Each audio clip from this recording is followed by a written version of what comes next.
Dada, o'zingizga yaxshi qarab turing-da, men uy oladi uzoq muddat qolib ketaman-da. Bolam yaxshi ishlab kelgan mana shu Damas'ni yangilash kerak. Dada, Damas'ni ham yangilaymiz, uyni ham qasr qilamiz. Tumanimizda bitta bo'lamiz, dada. Malades, bor bola.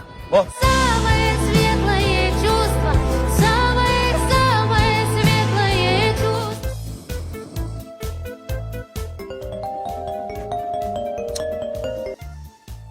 Alo. Dada, men keldim, aeroportdan olib ketasizmi? Bir oyda qaytib kelgan qarada.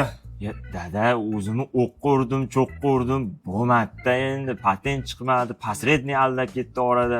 Sekin qaytib boraverdim keyin dada. Chakki qilsan, o Damas'ni yangilash kerak edi. Endi o'rtoqlarim 9 ga aytib qo'ydim. Osh chiqib beray endi. Qanaqa osh? Ha, Rossiyadan kelgandan keyin osh qilib beradi o'rtoqlariga. Ha, unim deb pul ishlab kelgan odam qilib beradi. Sen minusda kelyapsan, men pulim bilan sud qilib.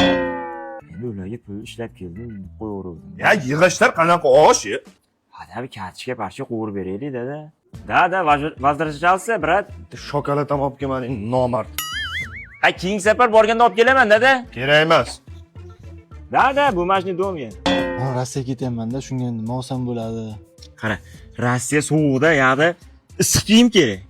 Yoqda yurganingda patent kerak. Ozgina sabr ham kerak. Eng muhimi, Milliy Pay ilovasini yuklav. Nima? Rossiyadan O'zbekistonga xohlagan bank kartasiga pul jo'natsang bo'ladi. Ularda kurs yaxshi-da. Bundan tashqari naqd pul ham jo'natsang bo'ladi. Naqd pullarni butun O'zbekiston bo'ylab qabul qilib olish mumkin. Keyin ularda hozir 20-iyuldan 20-avgustgacha aksiya ketyapti. 15 ta Samsung A17 telefonini qo'ygan. Aksiyada ishtirok etish uchun 10 ming rubl pul o'tkazish kerak bo'ldi. Ha, bo'lmasa u ilovani sen telefoningdan o'chirib yuborur, u pul jo'natadiganlarga kerak ekan. Bo'pti, jo'raman boray. Ya o'tir osh qilardi. Ha dada, bilganlarimni o'rtog'imga o'rgataysam, sharmanda qilyapsiz-ku dada. Sharmanda bo'lyapsizmi? Ha, siz ketishdan oldin nima deb va'da berasiz? Tumanda bitta bo'lamiz deb. Ha, tumanda bittamiz, hali bilganingiz yo'q. Qanaqasiga? Endi yana qarzan bo'lib keldim-da, bunaqa katta qarz tumanda hali hech kimda yo'q. Ey, sen yoshlar dangasasan.